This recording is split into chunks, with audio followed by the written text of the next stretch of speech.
Wow. I've been up here a lot. I've never seen a crowd like this.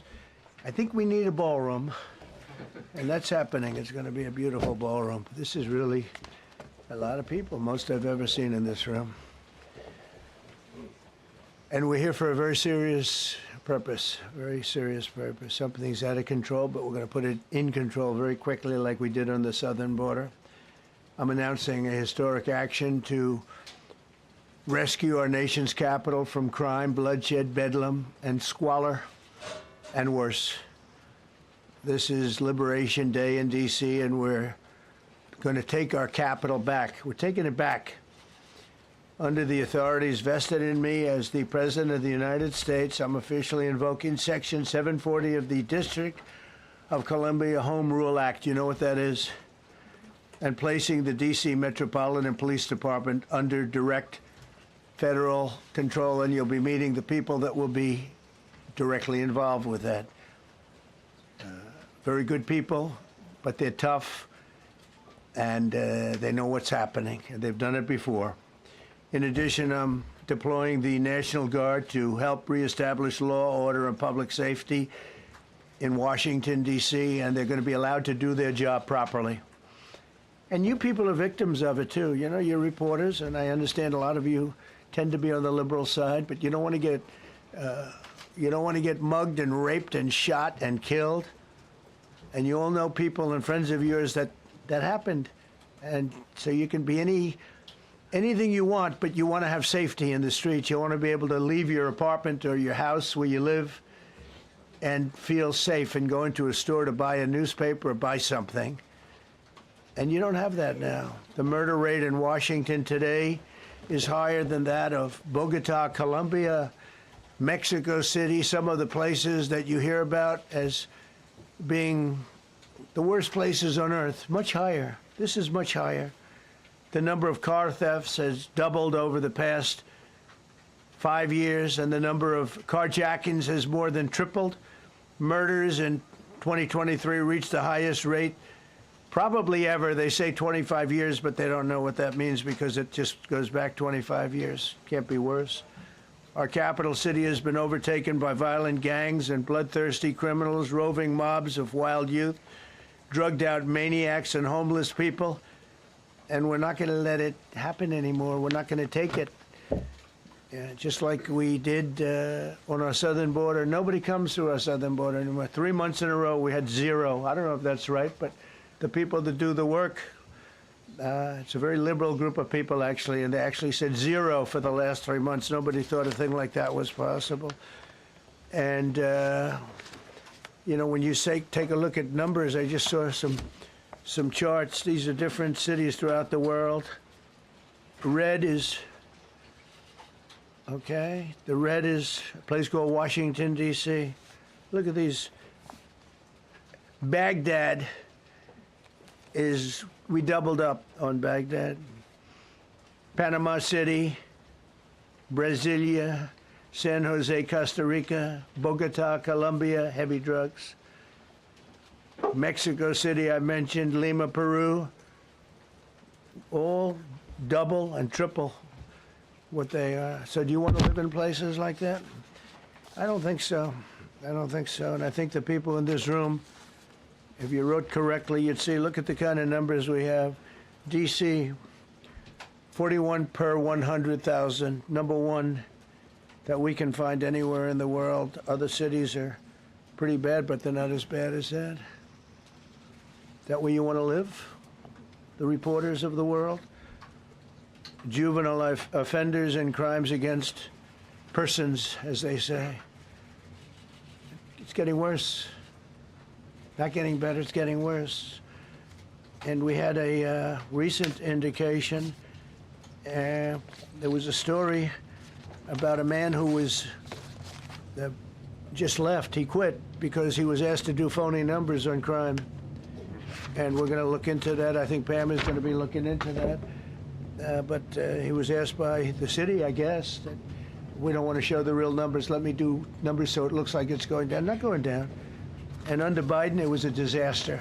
And nobody did anything about it. We're going to do things about it like you wouldn't believe. Every American has a constitutional right to be able to access and petition their government in safety, and countless federal officials and employees likewise have the right to carry out their jobs in peace without being shot. As you know, I lost a very good person a while ago, was shot waiting for his wife. He was in the car. They robbed his car. They shot him. They killed him like it was nothing to it. She was walking to the car. It's a horror show. This issue directly impacts the functioning of the federal government and is a threat to America, really. It's a threat to our country. We have other cities also that are bad, very bad. You look at Chicago, how bad it is. You look at Los Angeles, how bad it is. We have other cities that are very bad. New York has a problem. And then you have, of course, Baltimore and Oakland. We don't even mention that anymore. They're so far gone. We're not going to let it happen. We're not going to lose our cities over this.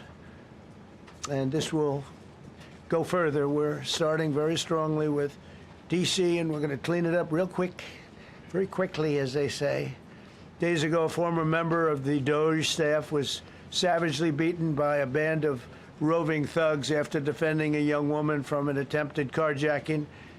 He was left dripping in blood. He thought he was dead, with a broken nose and concussion. Can't believe that he's alive. He can't believe it. In June, a 21-year-old congressional intern was tragically killed after being hit by a stray bullet in a drive-by shooting. A former Trump administration official named Mike Gill, fantastic person, was murdered last year in cold blood in a carjacking blocks away from the White House. We all knew him. Great person. Waiting for his wife as she was walking to the car. A Democrat congressman was also carjacked at gunpoint not far from the Capitol. And in 2023, an aide to Senator Rand Paul was stabbed in the chest and head by a demented lunatic as he walked down the street, just absolutely for no reason. Horrifically, last July 4th weekend, a 3-year-old girl was shot in the head and killed while sitting in a car near the Capitol.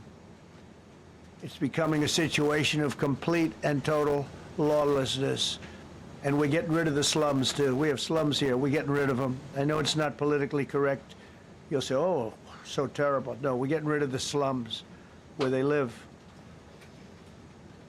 Caravans of mass youth rampage through city streets at all times of the day. There are ATVs, motorbikes. They travel pretty well. Entire neighborhoods are now under emergency curfews. Just this past weekend, gunfire went through, and you saw that, the Navy Yard. I saw it this morning. They saw that they fought back against law. See, they fight back until you knock the hell out of them, because it's the only language they understand. But they fought back against law enforcement last night. And they're not going to be fighting back long, because I've instructed them and told them whatever happens, you know, they love to spit in the face of the police as the police are standing up there in uniform. They're standing and they're screaming at them an inch away from their face. And then they start spitting in their face. And I said, you tell them, you spit and we hit. And they can hit real hard. It's a disgusting thing. I've watched that for years, for 3-4 years. I've watched them. The police are standing, and they're told, don't do anything under any search. So and you can see they want to get at it. And they're standing there, and people are spitting in their face, and they're not allowed to do anything. But now they are allowed to do whatever the hell they want. This dire public safety crisis stems directly from the abject failures of the city's local leadership. The radical left city council adopted no cash bail. By the way, every place in the country where you have no cash bail is a disaster. That's what started the problem in New York, and they don't change it. They don't want to change it. That's what started it in Chicago. I mean, bad politicians started it, bad leadership started it, but that was the one thing that's central, no cash bail. Somebody murders somebody and they're out on no cash bail before the day is out. We're going to end that in Chicago. We're going to change the statute. I spoke with Pam and Todd and everybody. We're going to change the statute, and I'm going to have to get the Republicans to vote because the Democrats are weak on crime. Totally weak on crime. They don't know why. They want to stop because they get mugged too. But we're going to change no cash bail. We're going to change the statute and get rid of some of the other things. And we'll count on the Republicans in Congress and Senate to vote. We have the majority, so we'll vote. We don't have a big majority, but we've gotten everything, including the great, big, beautiful bill. Got that done, and that's one of the greatest things that's ever happened to people in this country. They're starting to figure it out, how good it is. Biggest tax cut in history. So many things. But we'll be able to get that done. So, Todd, if you and Pam can draw up things working with the people, we will. I'll get it passed. We'll get it passed with the Republicans. Probably won't get, think of this, probably won't get one Democrat vote because they have no idea what they're doing. That's why they want men playing in women's sports. That's why they want transgender for everybody transgender. And they just got walloped in an election, in a landslide, and they haven't changed one thing. I saw the other day the certain gentleman who was a very well-known politician, Democrat, was fighting like hell that men should be allowed to play in women's sport. They just don't get it. They said it's an 80-20 issue, and I think it's a 97-3 issue. And I don't know who the three are. I've never heard anybody nobody's ever come up to me, sir, you have to let men play in women's sports. You have to do it, sir. Nobody's ever approached me. I don't know where this issue even comes from. Never seen anything like it. But they turned our nation's capital into a sanctuary jurisdiction. That's the other thing. We have to get rid of sanctuary cities as quickly as possible. We're going to do it, too. We have to. Because it's sanctuary for criminals. Releasing illegal alien gang members onto the streets. In 2022, nearly 70% of criminals arrested in Washington went unprosecuted. That's not going to happen with the group we have standing aside and standing behind me. And at the Metropolitan Police Department, it's now reached a small number relatively compared to what it was, but it's thousands of people. You know, we have thousands of police. I was told today, sir, they want more police. I heard a number, 3,500 police. That's a lot of police. 3,500. I thought they were going to say, we only have 30 policemen or women. He said, we have 3,500. We need more.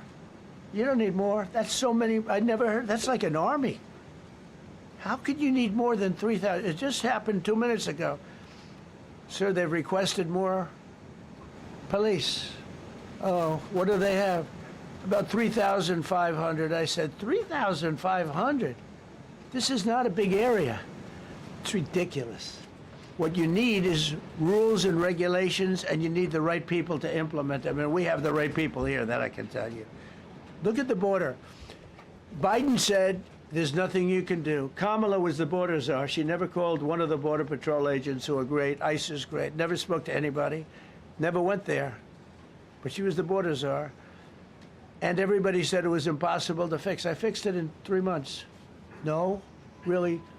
I fixed it the first week, but really fixed it over the last couple of months.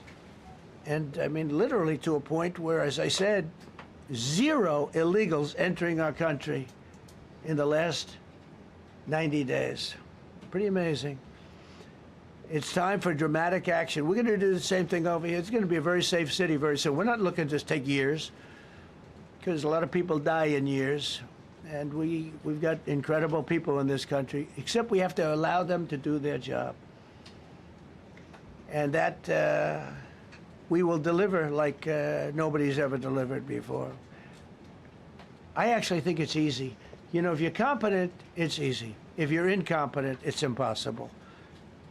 But I'm very competent. Last week, my administration surged 500 federal agents into the district, including from the FBI, ATF, DEA, Park Police, the U.S. Marshal Service, the Secret Service, and the Department of Homeland Security. You know, a lot of nations, they don't have anything like that. They got some police, and they're rough police. They don't have DEA, ATF, FBI, Park Police, U.S. Marshal Service, Secret Service, Department of Homeland Security.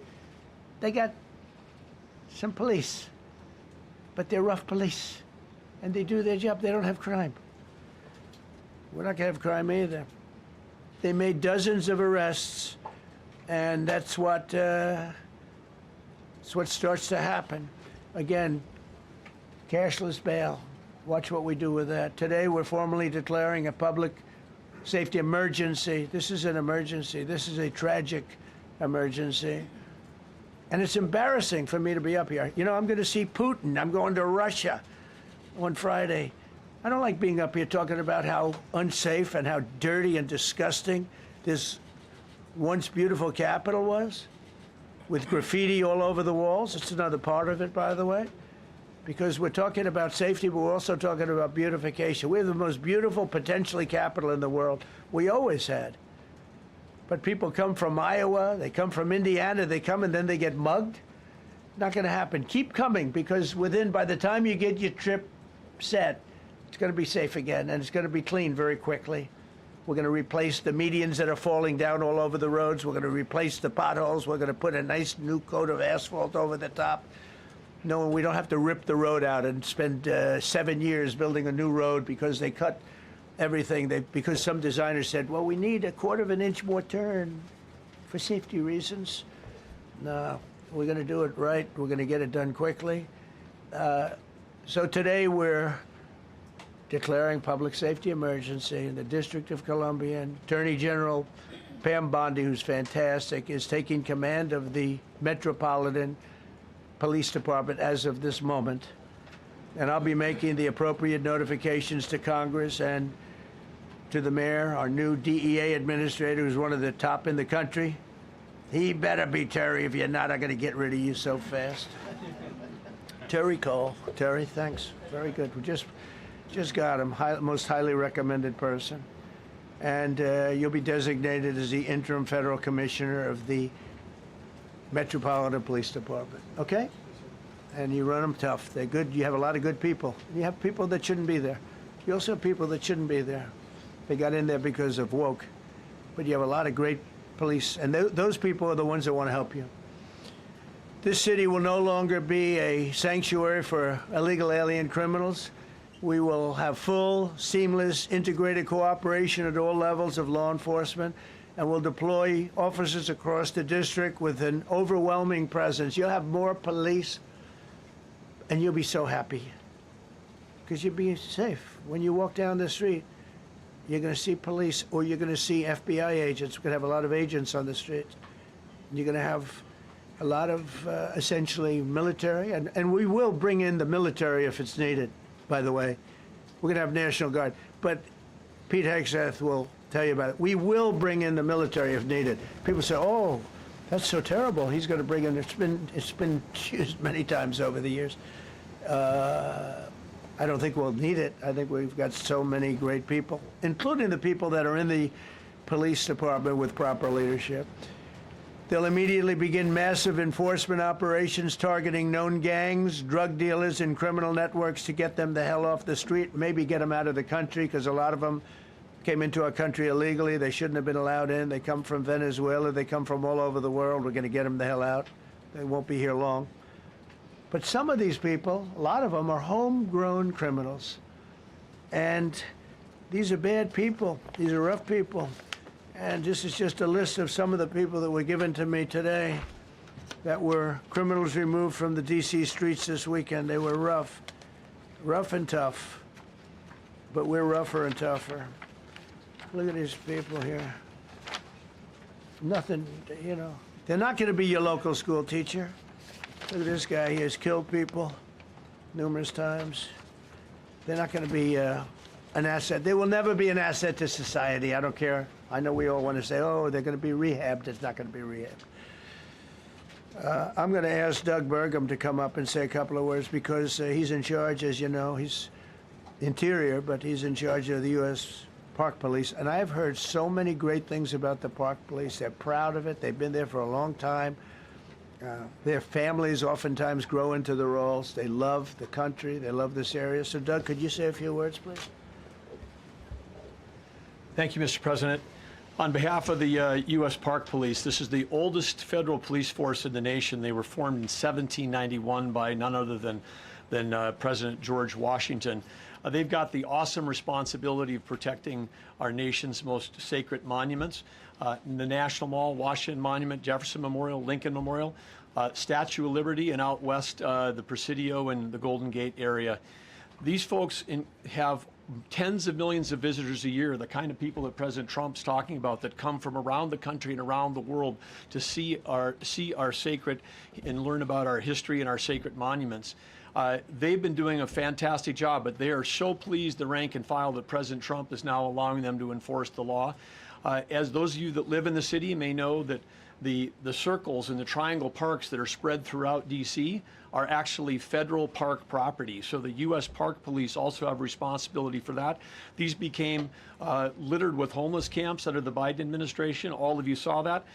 Since President Trump's executive order on March 27th, making D.C. safe and beautiful again, the U.S. Park Police have removed over 70 homeless camps. And President Trump also talked about beautification. They're stopping and enforcing the laws against graffiti on our monuments. They've removed over 80 specific attacks against our history with graffiti on our monuments. So they continue to do a great job, whether it's in their vehicles, on foot, or on the mounted police that you see around the National Mall. And President Trump, they thank you. The rank and file is so happy to be enforcing the law again. Thank you for your leadership, and they're excited about the announcement you're making today. Thank you. Very good. Great job you're doing. Thank you very much. Pete, could you say something about the military, if you would? Well, Mr. President, it's an honor to be here. And at your direction this morning, we've mobilized the D.C. National Guard. It'll be operationalized by the Secretary of the Army, Dan Driscoll, through the D.C. Guard. You will see them flowing into the streets of Washington in the coming week. At your direction as well, sir, there are other units we are prepared to bring in. Other National Guard units, other specialized units. They will be strong, they will be tough, and they will stand with their law enforcement partners. This is nothing new for DOD. As the President noted, at the border, we've got 10,000 troops down there who've been operating in defense cooperation areas, defense zones, where there's zero illegal crossings because of troops on strikers scanning the border. We've been protecting other people's borders for 20 years. It's about time we protect our own, and we're working with ICE and CBP. In Los Angeles, we did the same thing, working with the California National Guard, working with ICE officers. ICE officers deserve to do their job and not be attacked. We will work alongside all D.C. police and federal law enforcement to ensure this city is safe, this city is beautiful, and as I always say about President Trump to the troops, he has their back. And my message to the National Guard and federal law enforcement in Washington is, we have your back as well. Be tough, be strong, we're right behind you. Thank you, Mr. President. I'm going to ask Pam, because she's now, as you heard me say, she's really in charge of a lot of what we're talking about. She's done an incredible job. People are going to start to see the fruits of her labor. And Pam, maybe you could say a few words about what we're talking about here. Sure, President. Let me be crystal clear. Crime in D.C. is ending, and ending today. We are going to use every power we have to fight criminals here. President, thank you for caring about our capital. Families come here every summer. Our museums are free. We have the National Zoo. We have the National Gallery. D.C. should be a place where everyone can come and feel safe. Behind me and to my side, we have some of the best career law enforcement and prosecutors in the country who are ready to take this on. As the President said, Terry Cole is going to be supervising the Metro Police Department. Gadi Serralta, our U.S. Marshal, is going to be supervising command and control, the entire operation.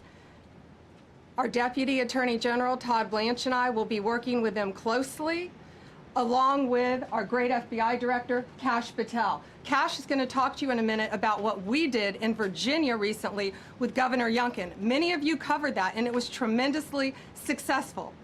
Not only that, our secret weapon here in D.C. is U.S. Attorney Jeanine Pirro, one of the toughest prosecutors and a former judge, and she is going to be talking about juvenile crime, how it's out of control here, and what she's going to do to fight back. No more crime rampant in our beautiful capital. No more teenage girls beating a disabled man to death.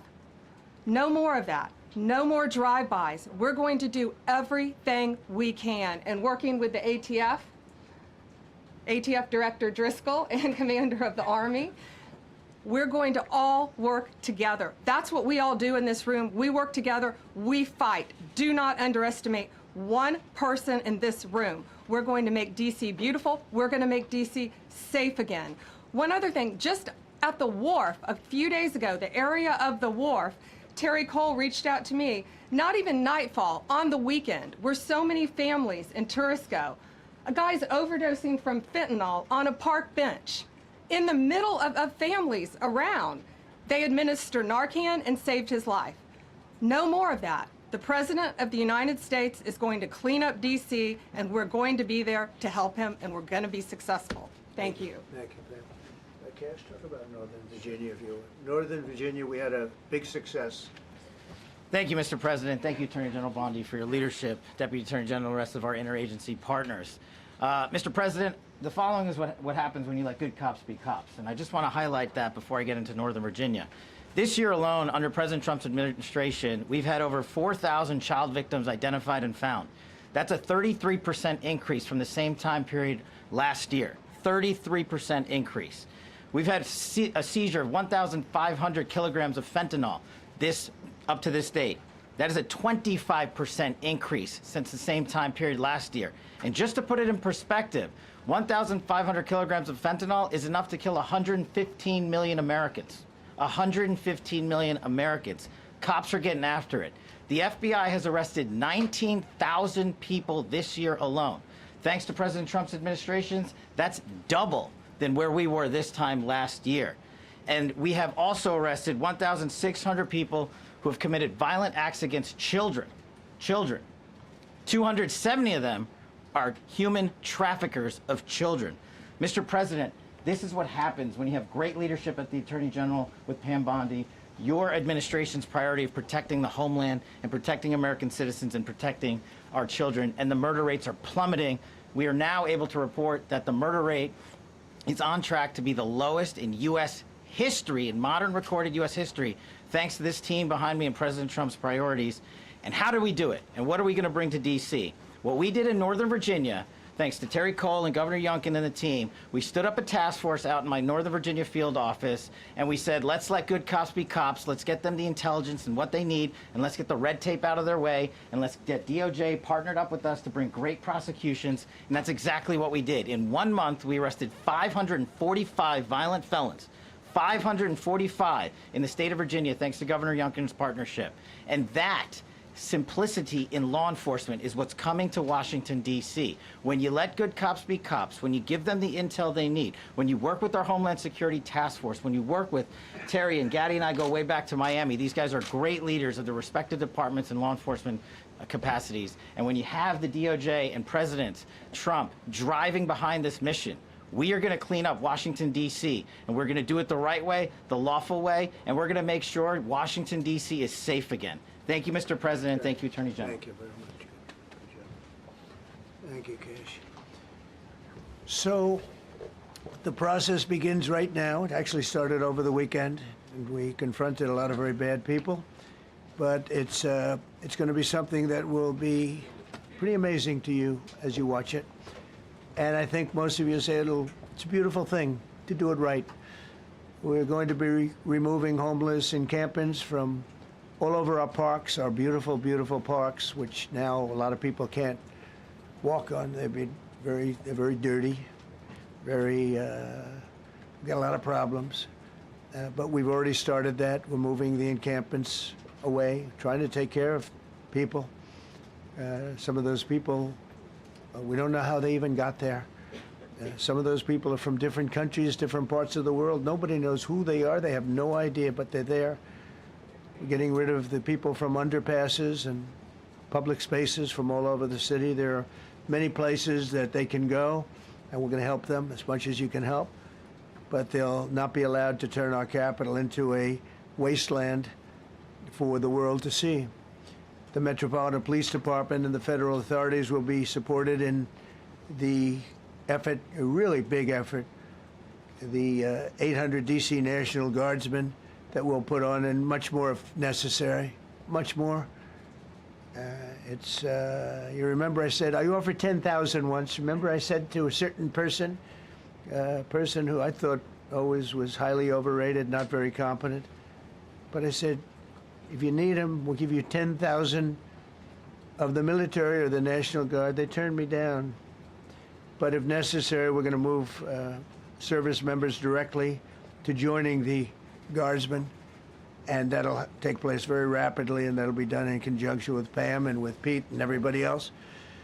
Washington, D.C. should be one of the safest, cleanest, and most beautiful cities anywhere in the world, and we're going to make it that. We're going to make it safe. We're going to make it smart. We're going to make it beautiful, so beautiful. Some of the buildings, we're going to add to it. You see what we've done at the White House. White House is a whole different building. I do that in my part-time because it's a natural instinct as a real estate person. I was very good at that, and I was very good at fixing things up. I like fixing things up.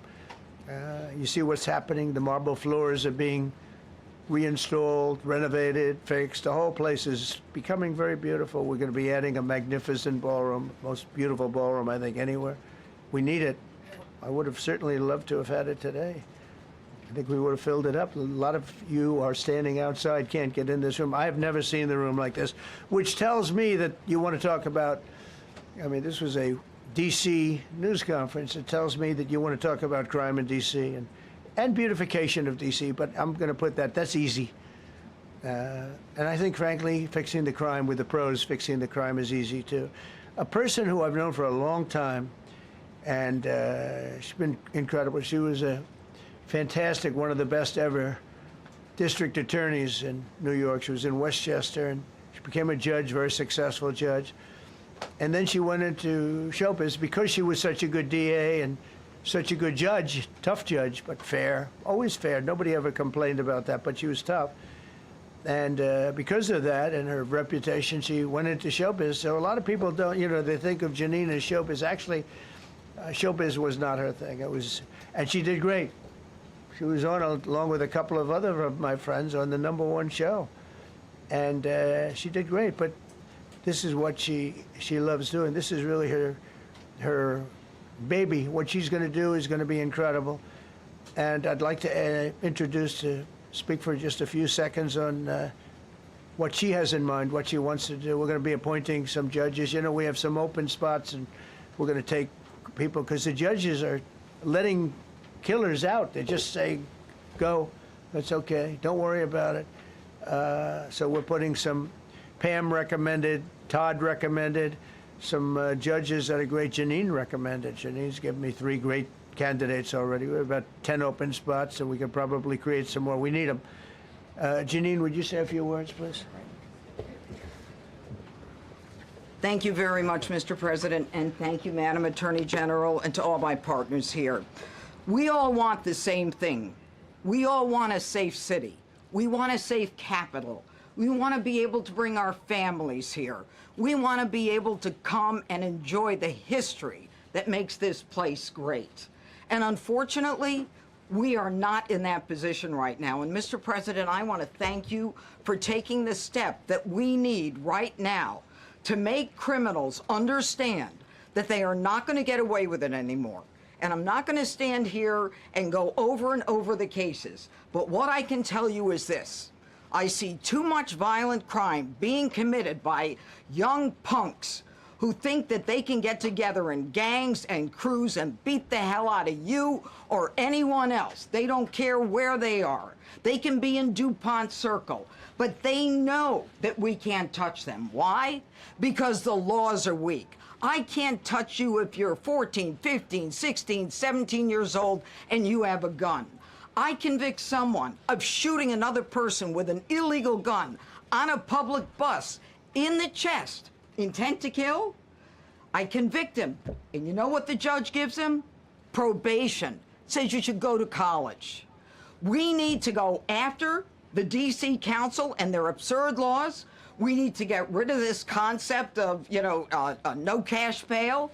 We need to recognize that the people who matter are the law-abiding citizens, and it starts today But it's not going to end today, because the president is going to do everything we need to do to make sure that these emboldened criminals understand we see you, we're watching you, and we're going to change the law to catch you. And my final note is this. These kids understand that the jurisdiction is through the state attorney general, Brian Schwab. I did a poster of the young man from Doge who was beaten bloody with a severe concussion, a broken nose. And then I did a poster of what happens to those kids, because I can't arrest them, I can't prosecute them. They go to family court, and they get to do yoga and arts and crafts. Enough. It changes today. Thank you, Mr. President. Thank you, Jim. You're welcome. Great job. Thank you. If I could, I just signed some executive orders. I'd like to have Will please come up, and we'll let the people know what we signed. Do you want to put them down? Yes, sir. Go ahead. A short while ago in the Oval Office, President Trump signed 2 crucial executive actions to deal with the emergency crime conditions we currently face in the District of Columbia. The first of these was an executive order, as President Trump said before, invoking his powers under Section 40 of the Home Rule Act to take federal control of the D.C. Metropolitan Police Department. Along with that executive order, President Trump signed the statutorily required notification letters to Mayor Bowser and to the relevant House and Senate committee leaders. The second major executive action that President Trump signed was a presidential memorandum directing the Secretary of Defense to utilize the National Guard to address the conditions we see on our streets here in D.C. It also authorized the Secretary of Defense to work with state governors to utilize their National Guard units if necessary as well. These are bold, decisive steps intended to combat the out-of-control crime conditions we've seen on D.C.'s streets for far too long, and I, for one, am deeply proud to be part of an administration that's finally coming to terms with these issues, sir. Thank you very much. Sir. Thank you. So, just to conclude, Washington, D.C. should be one of the safest, cleanest, most beautiful places anywhere in the world. It was years ago. We had one problem that was a pretty big problem. The radical left got out of control, and they started trying to rip down statues. And I said, let's go pass a law real fast. We're going to do it real fast, but we were blocked by the Democrats, who do not want safety. Nobody gets it. I don't get it. They don't get it, because they can't get votes. I don't know how they can win an election with this, but they don't want safety. And I found an old statute, very old, early 1900s, that said if you so much as touch or even think about destroying a statue or a monument in Washington, D.C., you go to jail for 10 years with no probation, no anything. In other words, slightly different than we have today. Today we have cashless bail. There you get jailed 10 years. No curtailed sentence, 10 years.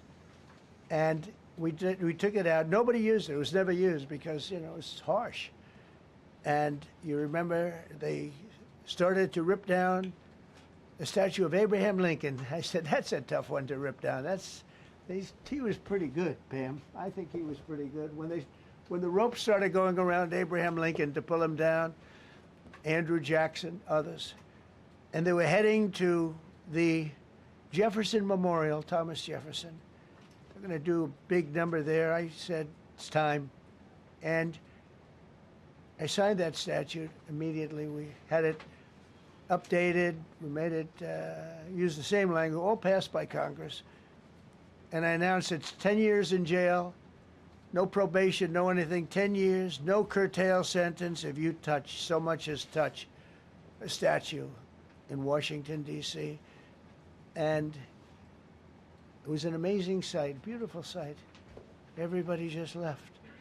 The ropes were hanging around Andrew Jackson, and there were 2 ropes around Abraham Lincoln. They left the rope, but everybody just left. And that was the last problem we ever had. You know, that was the last problem that we ever had with the statues. They were going wild, and somebody came to me and said, sir, in 1910, I don't want to give you an exact, because you'll say, Donald Trump gave us wrong dates around like early on. You know, if I'm slightly off, they make you sound a little bad. So I won't put myself in that position. I won't put you in that position, because I think everybody agrees with what we're doing today. But when I signed that thing, it was like a miracle. Everybody left. They were gone. They were starting to march down. They started the march toward Thomas Jefferson, and I figured he was always going to be safe. But they found something with him, and they found something with Abraham Lincoln, and even in the name George Washington in California, numerous places changed the name of George Washington High School and various other places. They took George Washington's name. This was a sick, woke culture that I think we've largely ended. And a lot of those people that were woke are now turning out to be the opposite. I won't go so far as to say MAGA. It's a very special category. But they've gotten out of that. But we have people that love this country, and they love this really beautiful capital. It is. I flew over it the other day, and I said, what a beautiful place. But if there's crime all over the streets, when you get there, it doesn't look so beautiful. But we're going to make it beautiful again. We're going to fix it with crime, and we're going to also, as we're doing that, we're going to start doing things that we know how to do, that I know how to do better than anybody, I guess, because of my experience from previous life. But not only are we stopping the crime, we're going to clean up the trash and the graffiti and the grime and the dirt and the broken marble panels and all of the things they've done to hurt this city. And we're going to restore the city back to the gleaming capital that everybody wants it to be. It's going to be something very special. All of these people are really tough. Could I shake your hand, Gaddy, please? You're going to be so important here. You're going to be that guy. I hope I don't have to fire him in 2 weeks because he's too soft. I don't think he's too soft. If I do, I will, though. Is it okay if you're soft, weak, and pathetic, like so many people? I will fire you so fast. You're not going to have to worry about that. No, I think you're going to do a fantastic job. And everybody in this room, they may not express it, but they all want that to happen. You know, they want to be safe, and they have families too. So it's an honor to have such a large group. I've done this for years now, hard to believe. I've never seen this room so packed. In fact, I'm sure it's a violation of every fire code. But we'll let you stay anyway. You're taking a chance. And with that, we'll say, maybe if you could, oh, wow. We could be here all day long. If we could keep the first questions, perhaps, to this subject, and then we'll go on to a few others. Please.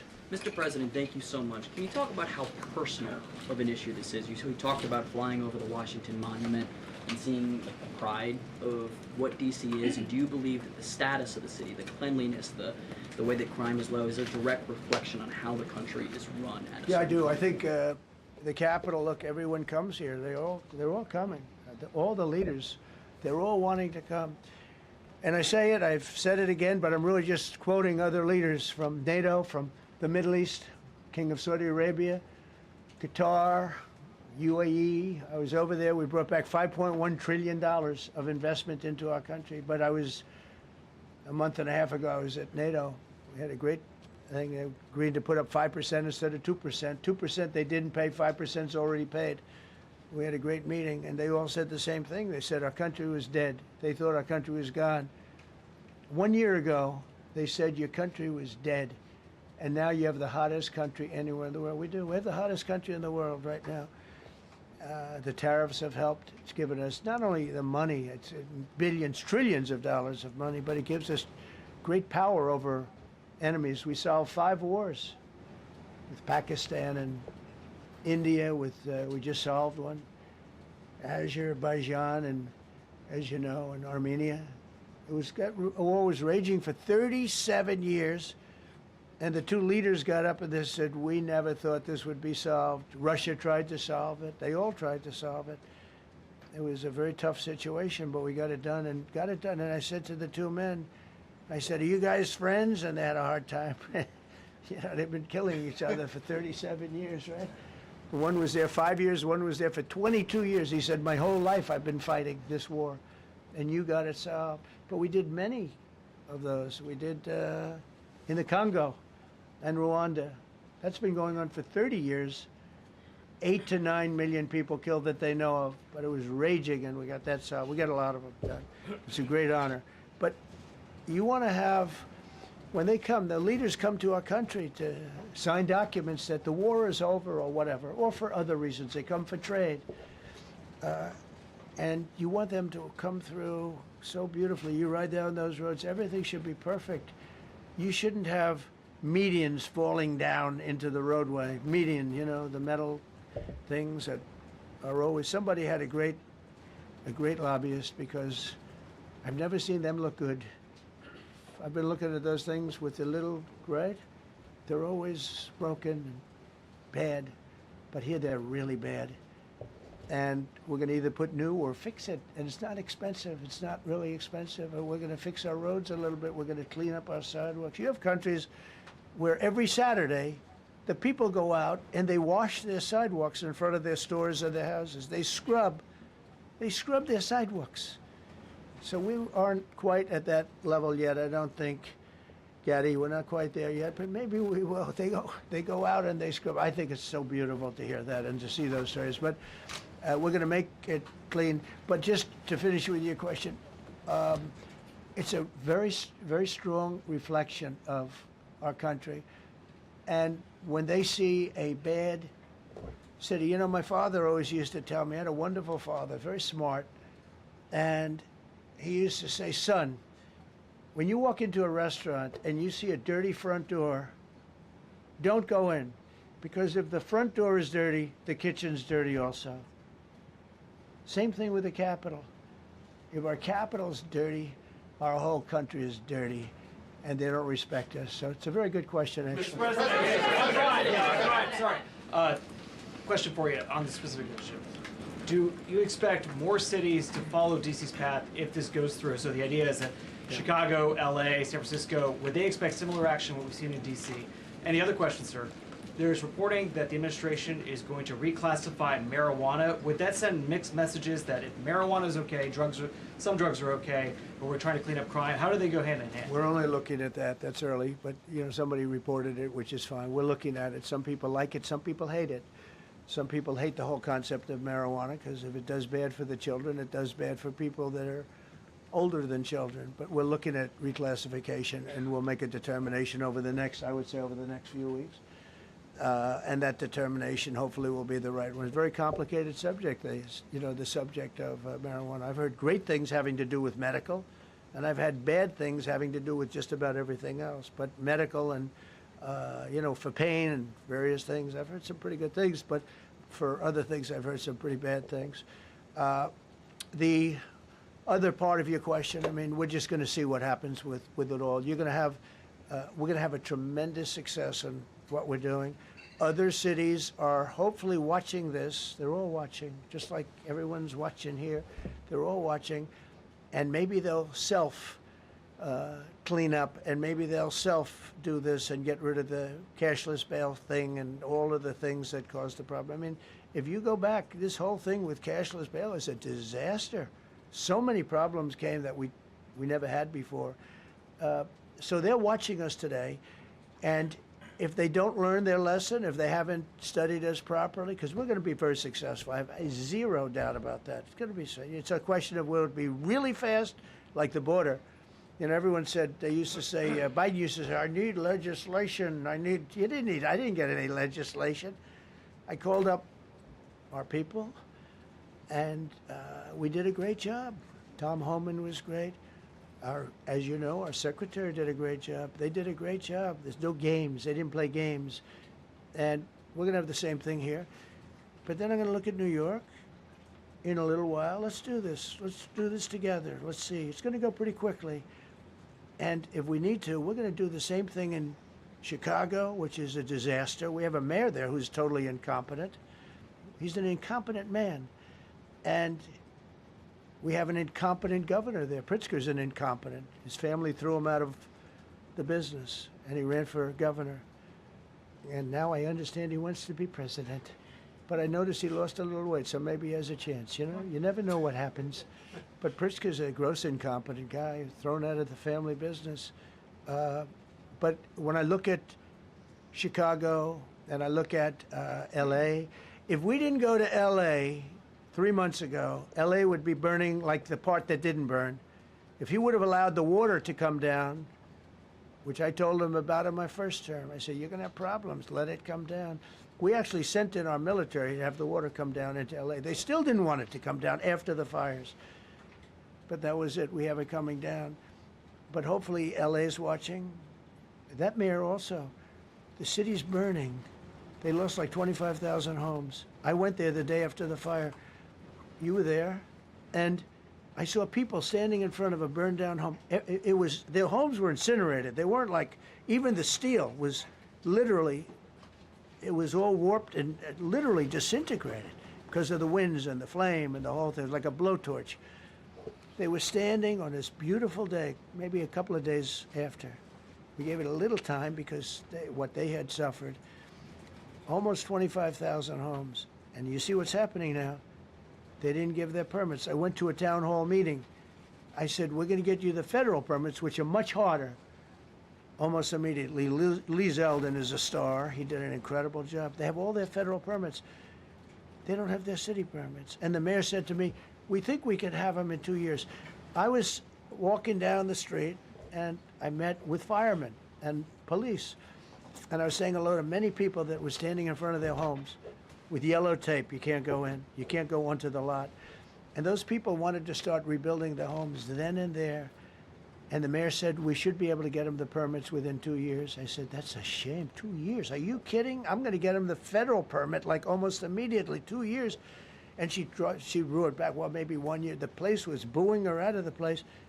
They don't have their permits to build their homes.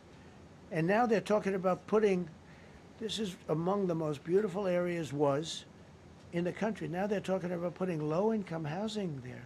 Can you believe this?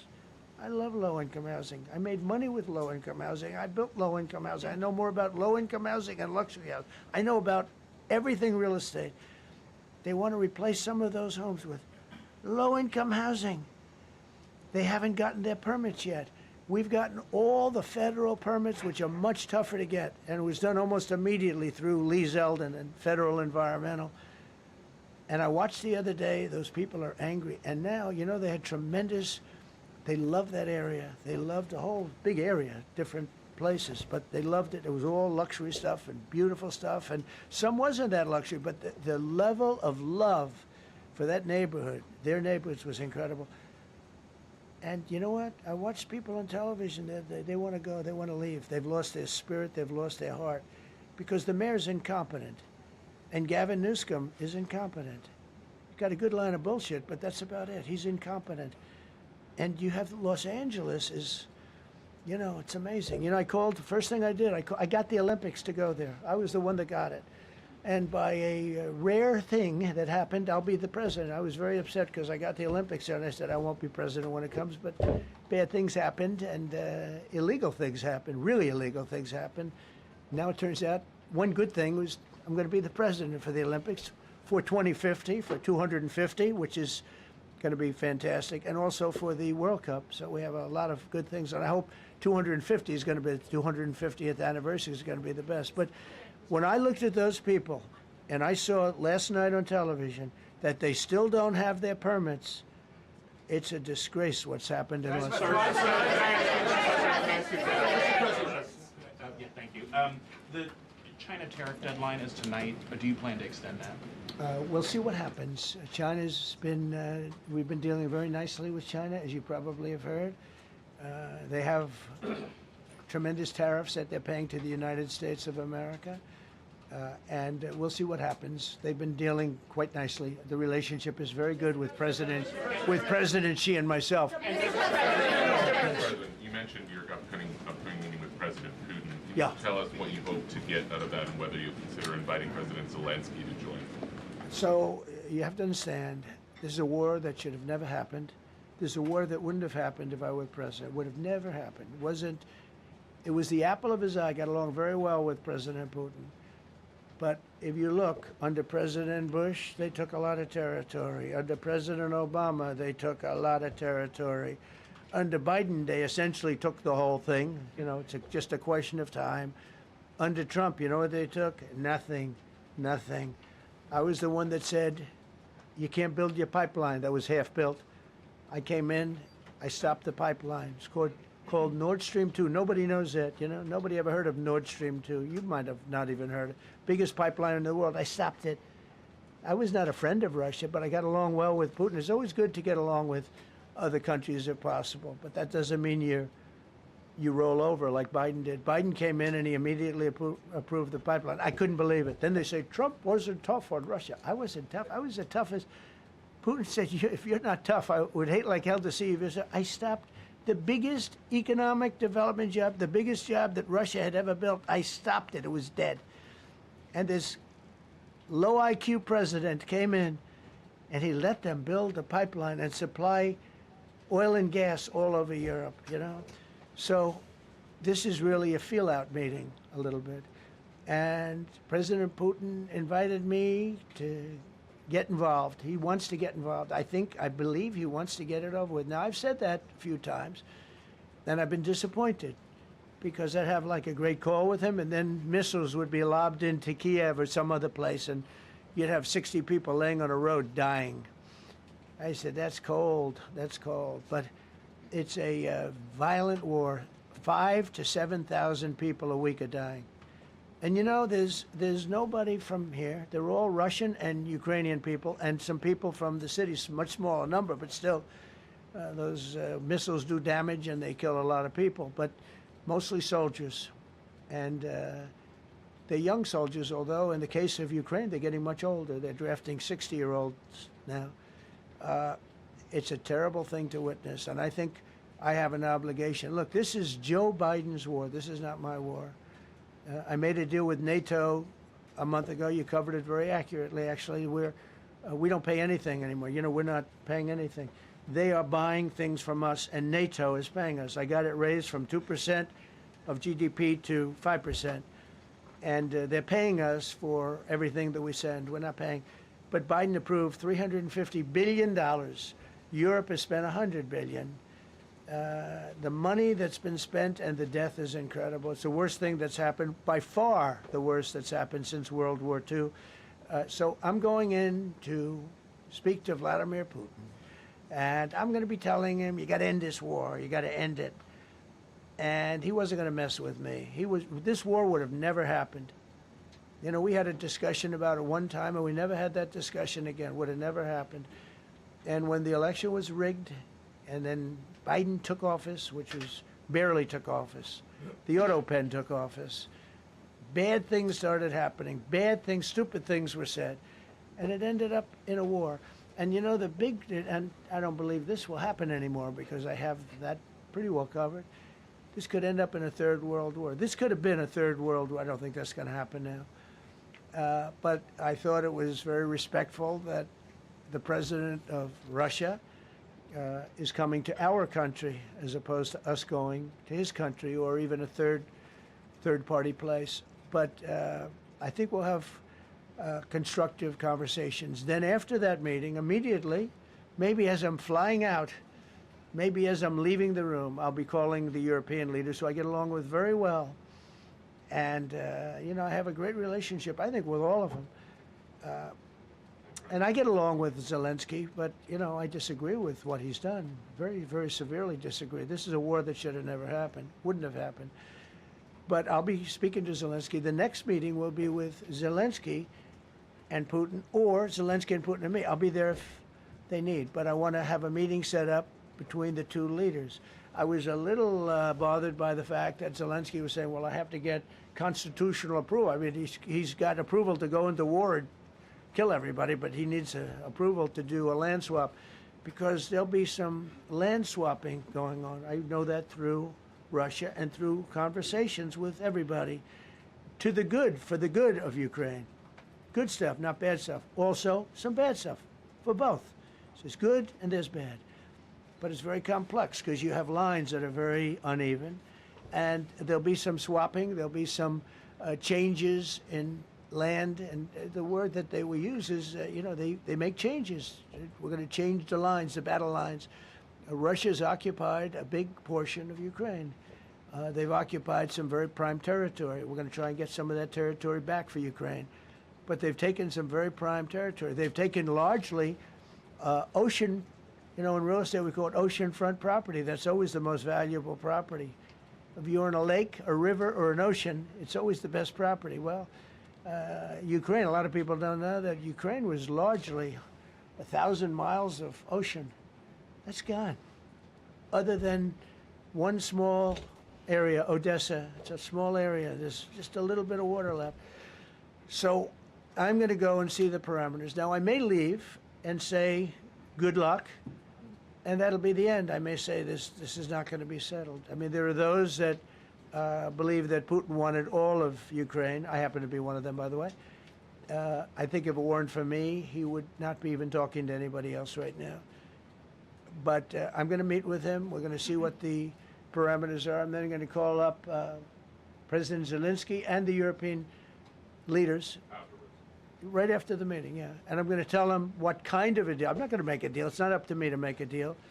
I think a deal should be made for both. I think Russia has to get back into building their country. It's a massive country. I think they have 11 time zones, if you can believe it.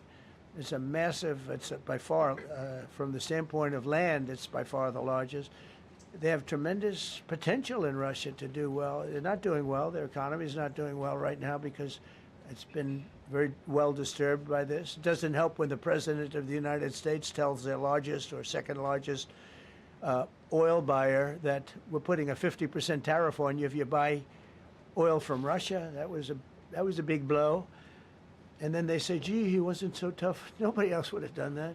And I haven't stopped there. I mean, look, I was all set to do things far bigger than that, but I got a call that they'd like to meet, and I'm going to see what they want to meet about. I'd like to see a ceasefire. I'd like to see the best deal that could be made for both parties. It takes two to tango, right? So ultimately, I'll have a meeting next week. I had a great relationship with him, considering the fact that I was not nice to him because of the pipeline. I ended the pipeline. I also gave the javelins. Do you ever hear of a javelin? Javelin is called a tank buster. They say that Obama gave them sheets and I gave them javelins. If it weren't for me, all those tanks that were destroyed at the first days of the war because the tanks got stuck in the mud, some commander made a better. They would have been in Kiev in 4 hours going down the highway. But a Russian general made a brilliant decision to go through the farmland instead. And they just had torrential rains, and the rains were so bad, and it was mud, and those tanks got stuck in the mud. I don't know who that general is, but knowing Vladimir, he's probably not around any longer because all those tanks were stuck in the mud, and they went along with the javelins. I gave them the javelins. You know that, right? I gave them javelins. They gave them sheets. But I'm going to meet with President Putin, and we're going to see what he has in mind. And if it's a fair deal, I'll reveal it to the European Union leaders and to the NATO leaders and also to President Zelensky. I think out of respect, I'll call him first. And then I'll call them after. And I may say, lots of luck, keep fighting. Or I may say, we can make a deal. If not, I will tell you this. I've seen a poll coming out of Ukraine. 88% of the people would like to see a deal made. And if you go back 3 years, everybody was gung-ho for war. Everybody's gung-ho for war until you have it.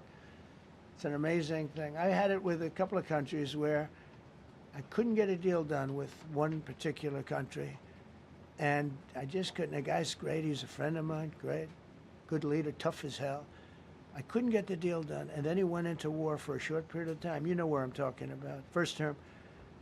And it was nasty. Guys being killed all over the place.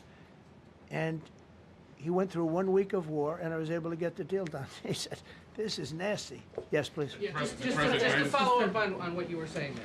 First of all, Volodymyr Zelensky is not invited on Friday? He wasn't a part of it. I would say he could go, but he's gone to a lot of meetings. He's been there for 3.5 years. Nothing happened. And what is the definition? I mean, do you want somebody that's been doing this for 3.5 years What's the definition of a good deal? I'll tell you after I hear what the deal is. I was gonna ask Because you- there could be many definitions. You know, you're talking about a very large and complex situation. Now, I tell you, the war that I just settled with Azerbaijan and with, as you know, and Armenia was almost as complex as this one, having to do with routes, Successful trade. meeting on Friday with Vladimir. Well, we're going to have a meeting with Vladimir Putin, and at the end of that meeting, probably in the first 2 minutes, I'll know exactly whether or not a deal can be How will you made. know that? Because that's what I do. I make deals.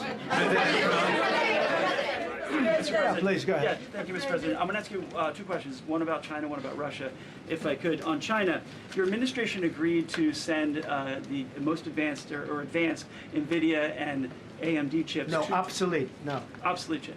Well, and then 15% of the You profits mean the come back. 20s? No. This is an old chip that China already has. And I deal with Jensen, who's a great guy, and NVIDIA. The chip that we're talking about, the H20, it's an old chip. China already has it in a different form, different name, but they have it. Or they have a combination of two will make up for it and even then some. Now Jensen Jensen's a very brilliant guy, and Jensen also has a new chip, the Blackwell. Do you know what the Blackwell is? The Blackwell is super duper advanced. I wouldn't make a deal with that, although it's possible I'd make a deal, a somewhat enhanced in a negative way Blackwell. In other words, take 30% to 50% off of it. But that's the latest and the greatest in the world. Nobody has it. They won't have it for 5 years. But the H20 is obsolete. You know, it's one of those things, but it still has a market. So I said, listen, I want 20% if I'm going to approve this for you, for the country, for our country, for the U.S. I don't want it myself. You know, every time I say like 747, I want, yeah, for the Air Force. So I just wanted, so when I say I want 20, I want for the country. I only care about the country. I don't care about myself. And he said, would you make it 15? So we negotiate a little deal. So he's selling a essentially old chip that Huawei has a similar chip, a chip that does the same thing. And I said, good, if I'm going to give it to you, because they have a, they have a stopper, what we call a stopper, not allowed to do it. It's really known as a restrictive covenant. And I said, if I'm going to do that, I want you to pay us as a country something, because I'm giving you a release. I released them only from the H20. Now, on the Blackwell, I think he's coming to see me again about that.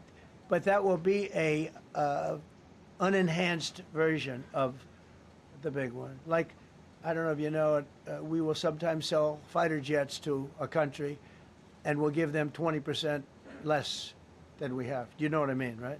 That's the same. So on Russia, do you see a time, Mr. President, when there could be normal trade between the U.S. and Russia? Should your meeting go well? Should there be peace? I do, yeah. Russia has a very valuable piece of land. If Vladimir Putin would go toward business instead of toward war, it's a warring nation. That's what they do. They fight a lot of wars. A friend of mine said Russia's tough because they just keep on fighting. They beat Hitler, so did we. And they beat Napoleon. They've been doing this for a long time. I asked a question to a very, very smart man that some people like and some people don't like. Viktor Orban, right? From Hungary, the head of Hungary. And he's in that same area and knows the two countries very well. I said, this was before Biden didn't do anything to get us out of it. He could have gotten us out of that. It would have never happened. I said, so can Russia be beaten by Ukraine? He looked at me like, what a stupid question. He said, Russia's a massive country, and they win their country, and they win their life through wars. They fight wars. That's what they do. He said, China beats you with trade. Russia beats you with war. That was a very interesting statement. China's not beating us with trade, not when I'm in charge. But they were beating Biden with trade, but they never beat us with trade. Don't forget, China had to pay $400 billion worth of tariffs when I was last time. That was last time. And if we didn't have COVID, all of this stuff we would be loaded. We're finding hundreds of billions of dollars of cash is pouring into our country now because of tariffs. And all we're doing is we're doing what they do to us. It's so beautiful to see it. They found last month, as you saw, $25 billion of excess cash flow. They say, where did it come from? I said, I'll tell you where it came from. It came from a place called tariffs, and we're doing very well. We're really doing well. But I expect to have a meeting with Putin that I think it'll be good, but it might be bad. And I'm here for one reason, to get rid of a war that somebody else started. Should have never happened. And if I could end it, great.